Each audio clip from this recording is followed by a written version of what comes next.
From Washington, D.C., thanks for tuning in and welcome to the Harness Racing Alumni Show. I'm Freddie Hudson, and I'm here today with Trade Martin and Bob Marks. The Harness Racing Alumni Show with your hosts, Freddie Hudson and Trade Martin. This week's Alumni Show is brought to you by Long Island's Century 21 American Homes Associate Broker, Joe Rico. If you're buying or selling your home, Joe Rico is your go-to guy. Joe has been representing buyers and sellers on Long Island for 30 years. He is an expert in all types of sales. Don't settle for average. Call or text Joe Rico today at 516-524-4870. That's Joe Rico at 516-524-4870. This week's special returning guest is Meadowlands owner Jeff Gural. Jeff, welcome back. Thanks.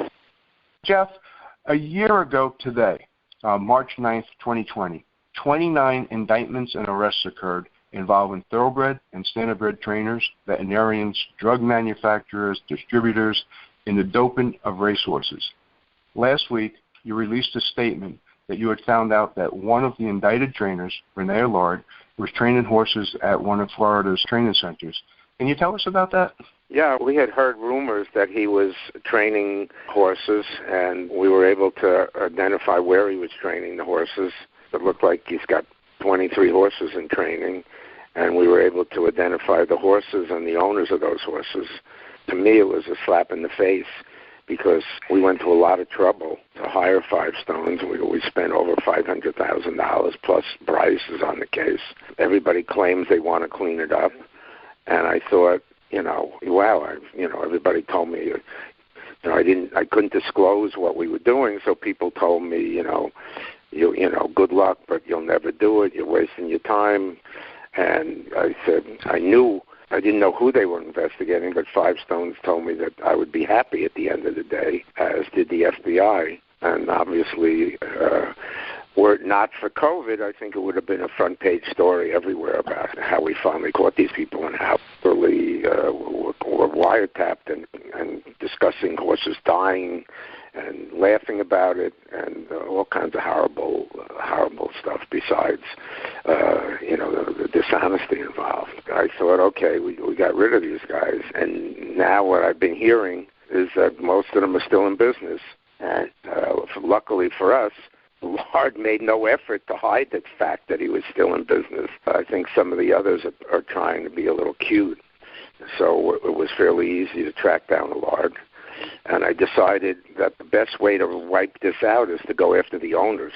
And that's what we're going to do. So basically, we've identified the owners of those horses. And I think there were 23 horses he's training.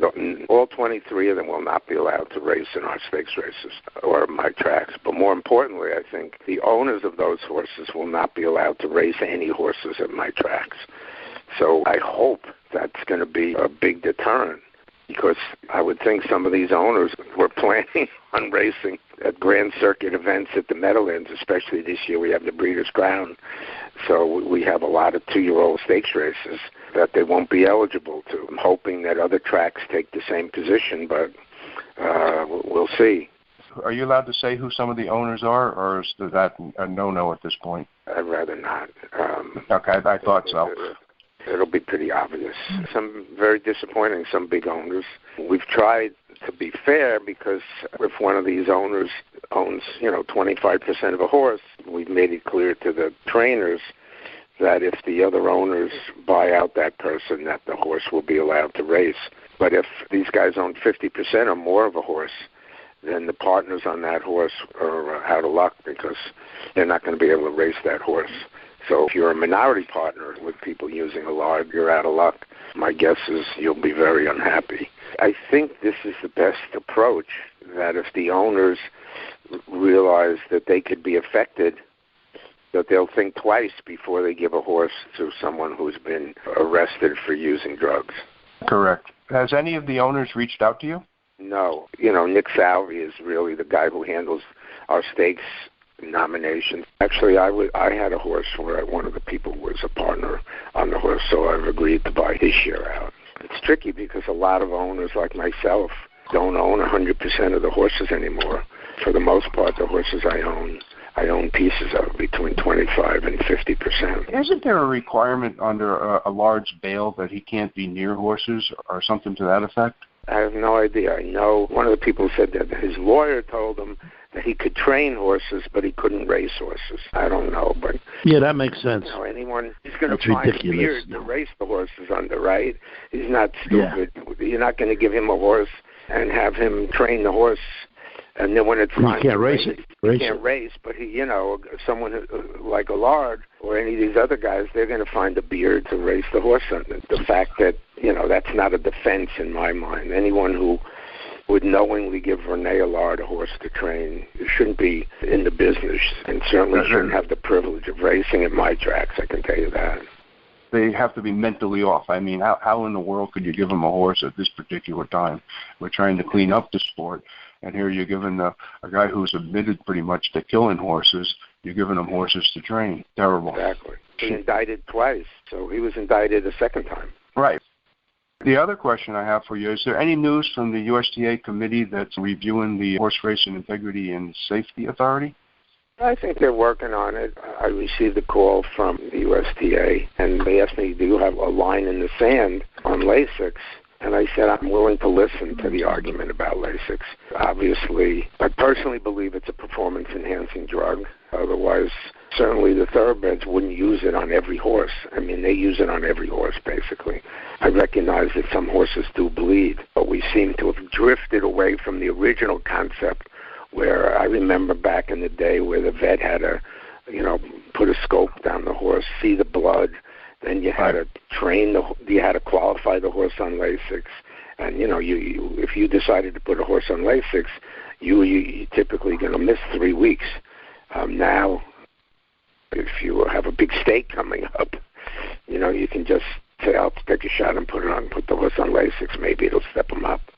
So that certainly is not the way it's supposed to be. I don't think any 2-year-old should ever be on lasix, and most trainers agree on that. And maybe, you know, and look, we've raced without lasix in the Hambletonian and the Oaks and the Maturity. Nobody said a word. It affects, you know, maybe one horse out of a dozen that would be entered in the Hambletonian where a horse would race bad, and the trainer would say, yeah, he couldn't race without lasix. But by and large, the Hambletonian has gone off without a hitch, as has the Maturity. So, you know, we know that in Europe, lasix is not allowed. They seem to be they're actually more successful, I think, in France and Sweden than we are, frankly, as far as, you know, interest in the sport. I think they get big crowds for their big races.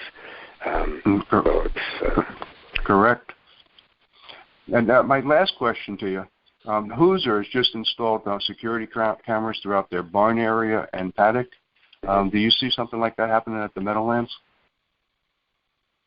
Well, we don't have on-track stabling like Hoosier does. Right. So it wouldn't. I mean, there's not much we can do. You know, we use the detention barns, but we have security back there. Obviously, I would hope that nobody's injecting horses in the paddock. So for us, it's not something that I could do it at Tioga and Vernon, I suppose, but we don't have a lot of stakes races up there, you know. So, but it certainly, if it turns out to be an effective tool, but you know, it's not that hard to take a horse out of the barn, you know, and you know, walk them around the back, you know, the back. I mean, the thing that's frustrating, what I find, the horsemen know who's cheating. All the horsemen know exactly who's cheating, but they just, you know, they've decided, and I understand, you know, nobody wants to be a snitch, but, you know, they're stealing money. If you're an honest horseman, they're taking your money, not taking my money. So it's kind of amazing, but I think that's what I find. I'll get people say to me, like even the other day, someone said, well, you know, Allard's not the only one doing this, so-and-so and so-and-so is also doing it. And I'm saying to myself, why doesn't someone tell us? I mean, it's just ridiculous. But I'm determined to clean it up. So I just hope I live long enough to do it. I'm 78, so I'm not going to be here forever. But I'm determined. If there's one thing that I want to accomplish in my life as far as harness racing, obviously I'd like to win the Hamiltonian, but I want to be remembered, because there's no way that any horse should be getting medication that could possibly be toxic and kill them. And we know that that's happened because we have the tapes that the FBI was able to obtain. And think about it. Like, people are debating whether to take a vaccine because they're nervous, even though the vaccine has been, rigorously tested, FDA approved, all of this other stuff. You will find people who will still not take this vaccine because they're scared. So now, can you imagine if somebody, walked up to you and say, "Oh, by the way, I'm going to give you this injection. What is it?" I'm not sure, but I think you'll feel better. Has it been tested on humans? No, but it's been tested on cattle. You know what I mean? I mean, that's what you have. You have people, that are giving horses cancer drugs and seeing, does that work? And, crazy. Correct. Well, you have our support 100%. We're in back of you. Yeah, Bryce told me, I know I got a couple of emails thanking me, and Bryce told me he got 18 emails thanking us. So I think the industry supports us. But I'm not sure if the racetrack owners do. You would think, let's see what Pocono and Chester do, or the Meadows, yep. Or WEG. And unfortunately, now I'm going to hire Five Stones again at my expense. I've reached out to people in the industry to see if they would share the expense, and so far only the people at the Red Mile have stepped up. So very disappointing that I have to do. Well, we'll get the word out there on this show that you need some help there, and yeah, that'd be great. So we'll see. Be interesting to see if these other tracks are going to do anything. Yep. Well, Jeff, as always, it's our honor to have you on our show. It's a privilege to have you, and thank you so much for what you do. Most people don't realize. Thanks, I mean, like, you put up $500,000 over there to try and clean this sport up out of your own pocket. Yeah. Good. It's frustrating. Anyway. Appreciate you. I enjoy your show. So stay safe. That's the important thing right now. And hopefully this vaccine works and we're back to normal in a couple of months. I hope so. All right. Thank you, yep. Jeff. Thanks, guys. Bye. This week's Harness Racing Alumni Show is brought to you by Indiana Standardbred. Help is on the way. The son of Chapter 7 is now standing stud at Maple Lane Farm in Indiana. Hurry. There are still some 2021 season bookings available. Help is on the way.